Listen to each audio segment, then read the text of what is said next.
बिस्मिल्लाहिर्रहमानिर्रहीम। Welcome to lecture 14 which is bridges too much important.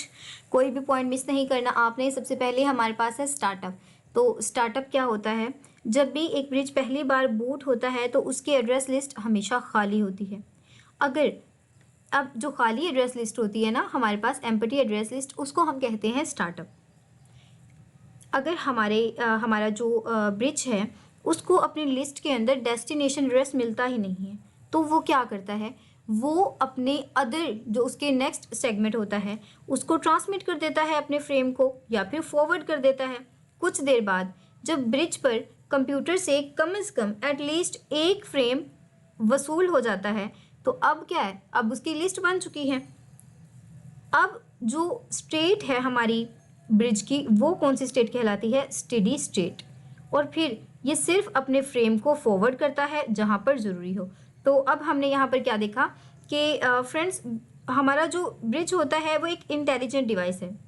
शुरू में तो उसका दिमाग बिल्कुल खाली होता है। जब कंप्यूटर डेटा भेजता है तो ब्रिज चुपके चुपके उसका मैक एड्रेस को अपनी मेमोरी के अंदर सेव करता रहता है जब तक लिस्ट पूरी नहीं होती। और फिर वो क्या करता है, जब उसकी लिस्ट पूरी हो जाती है तो फिर वो अंधाधुंध डेटा को भेजता है, यानी कि स्टार्टअप पर हो जाता है। लेकिन जब कंप्यूटर का सबको पता चल जाता है तो वो उसी कंप्यूटर को डेटा भेजता है जिसकी वो क्या होती है, हमारे पास स्टेडी स्टेट होती है।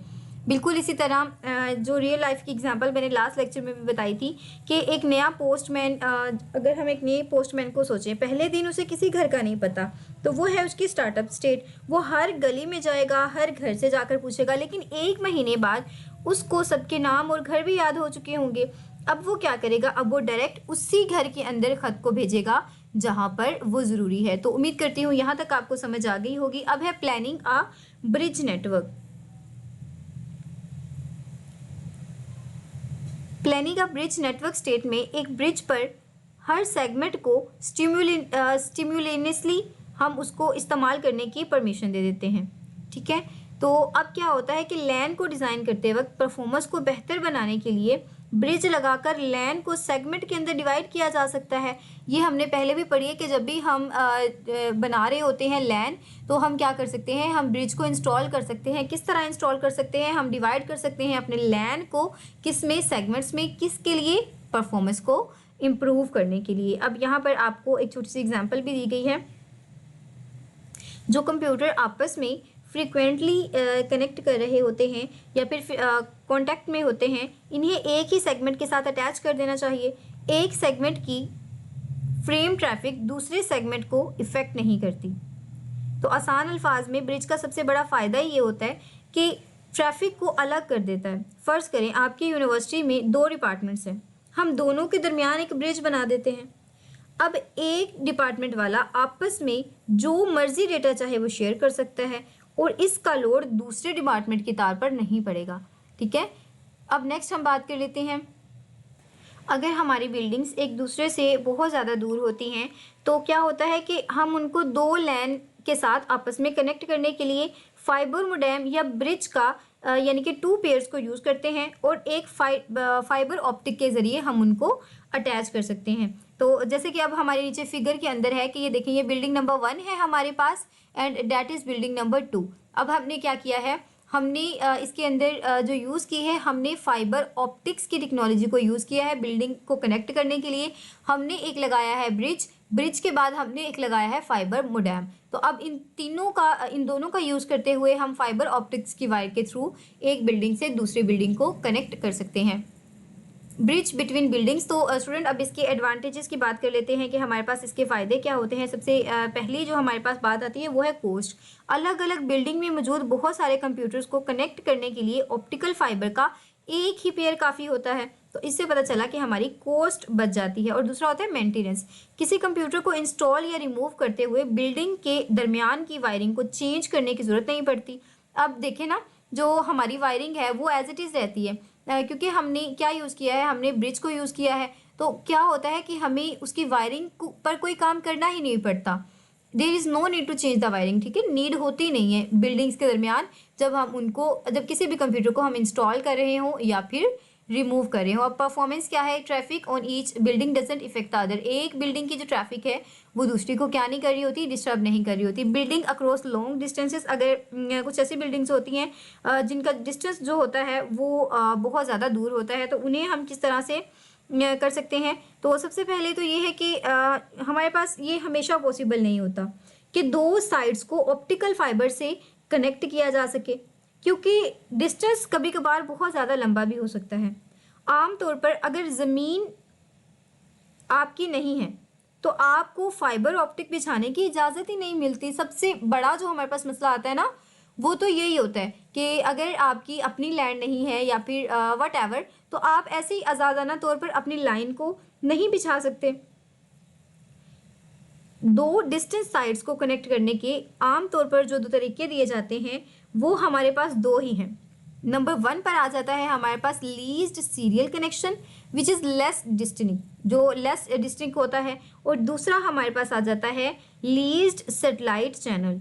अब देखें, जो हमारा लीज्ड सीरियल लाइन है ना, वो कदरे कम फासले के लिए होता है ना, बल्कि थोड़े से फासले के लिए, लेकिन हमारी जो लीज्ड सेटेलाइट चैनल होता है ये जितना मर्जी लॉन्ग चाहें हम इसे कर सकते हैं, जितनी मर्जी लॉन्ग डिस्टेंस को ये कवर कर सकता है। अब नीचे हमारे पास जो पिक्चर बनी हुई है यहाँ पर आपको ठीक समझ आएगी। ये देखें यहाँ पर, अब यहाँ पर देखें कि एक लैन के अंदर से सिग्नल निकलकर, ये देखें ये हमारे पास लैन है, अब लैन से सिग्नल निकल कर जा रहा है ब्रिज के पास, और ब्रिज से ये जा रहा है हमारी सेटेलाइट डिश के पास। अब सेटेलाइट डिश के ज़रिए आसमान पर मौजूद जो हमारी सेटेलाइट्स होती हैं, जो ऊपर हवा में होती है, ये चीज़ें हमने काफ़ी बार डिस्कस की हैं, तो वहाँ पर इसे भेजा जा रहा है, और वो सेटेलाइट दुनिया के किसी भी कोने में मौजूद दूसरी सेटेलाइट को सिग्नल भेज सकती है। यही हमारे पास जैसे एक पाकिस्तान में ऑफिस है, ठीक है, और दूसरा अमेरिका में। अब आप अपने ज़ाती तार तो नहीं बिछा सकते, ऐसा ही है ना, लेकिन इसके लिए आप प्राइवेट कंपनी से कनेक्शन को लीज पर ले सकते हैं।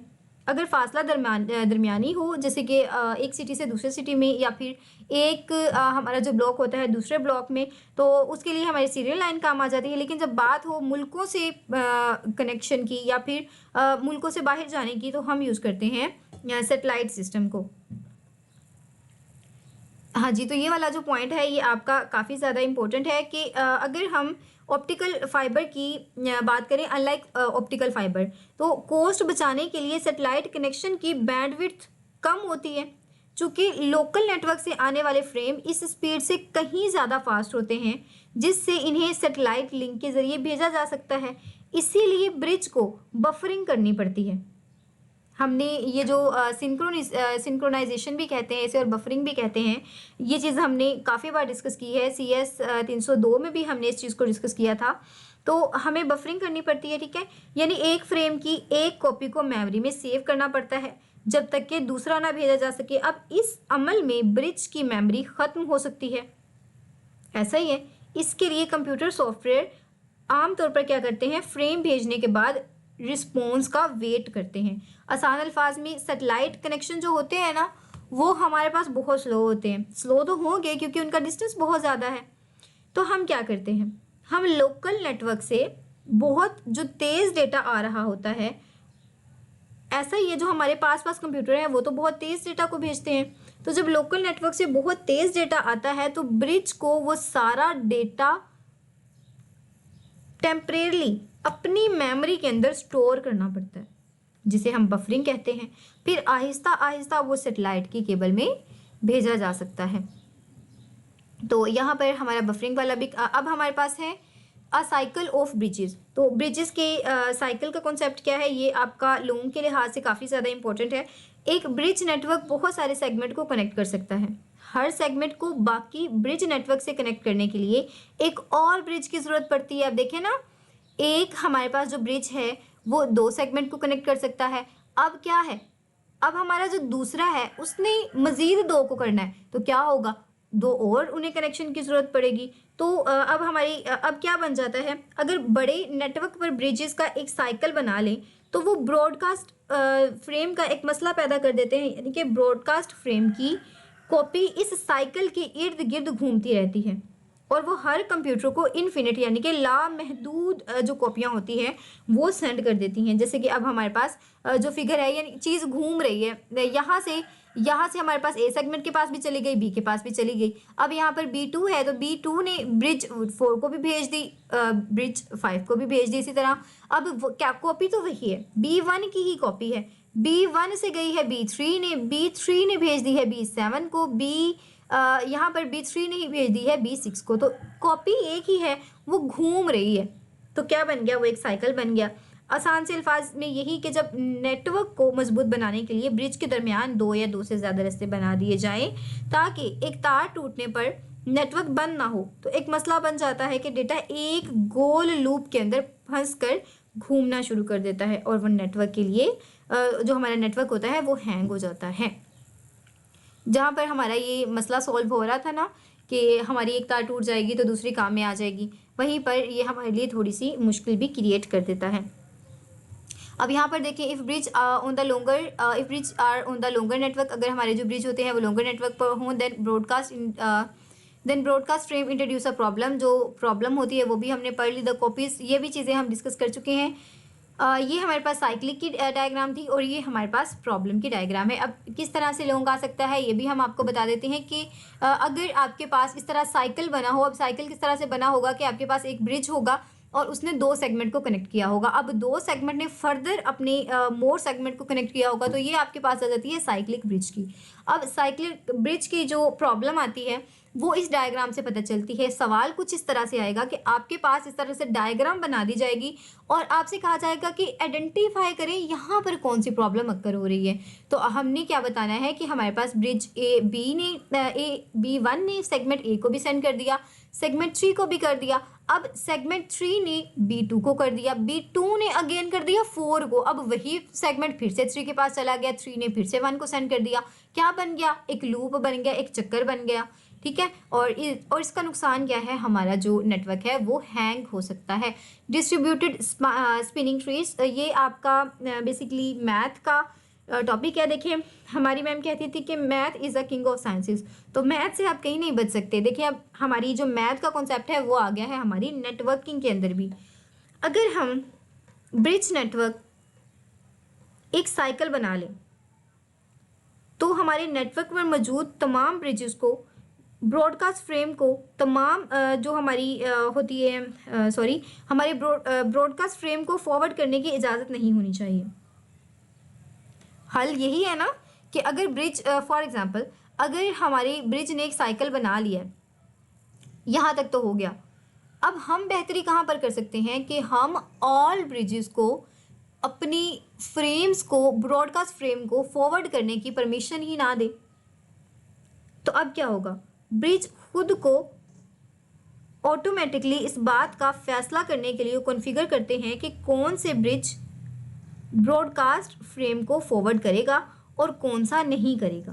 ब्रिज नेटवर्क पर एक दूसरे से कम्युनिकेट करते हैं और डिस्ट्रीब्यूटेड एल्गोरिदम यानी कि DST स्पिनिंग ट्री का इस्तेमाल करके ये फैसला करते हैं कि अगर साइकिल बने तो कौन सा फ्रेम ब्रिज को फॉरवर्ड नहीं करेगा। स्टूडेंट्स ये वाला ये जो स्पिनिंग ट्रीज़ हैं ये आपकी मैम किंजा बिलाल ने बहुत अच्छे तरीके से आपको समझाए हैं।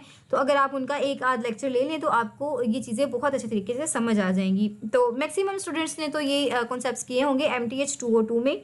अब देखिए यहाँ पर इसका अगर हम इजी वर्ड्स में कॉन्सेप्ट करें, क्योंकि ये घूमने वाला था, कि डेटा को गोल दायरे में घुमाने से बचाने के लिए ब्रिज के अंदर एक ख़ास किस्म का सॉफ्टवेयर होता है। उस सॉफ्टवेयर को कहते हैं स्पिनिंग ट्री प्रोटोकॉल।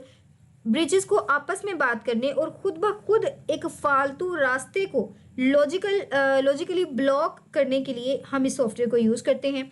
जब तक मेन तार चल रही है वो रास्ता हमेशा ब्लॉक ही रहेगा। तो यहाँ तक उम्मीद करती हूँ आपको ये चीज़ समझ आ गई होगी। तो नेक्स्ट हम बात करेंगे लेक्चर नंबर 15 की। दुआ में ज़रूर याद रखिएगा। Thank you for watching. फ़ी अमानिल्लाह।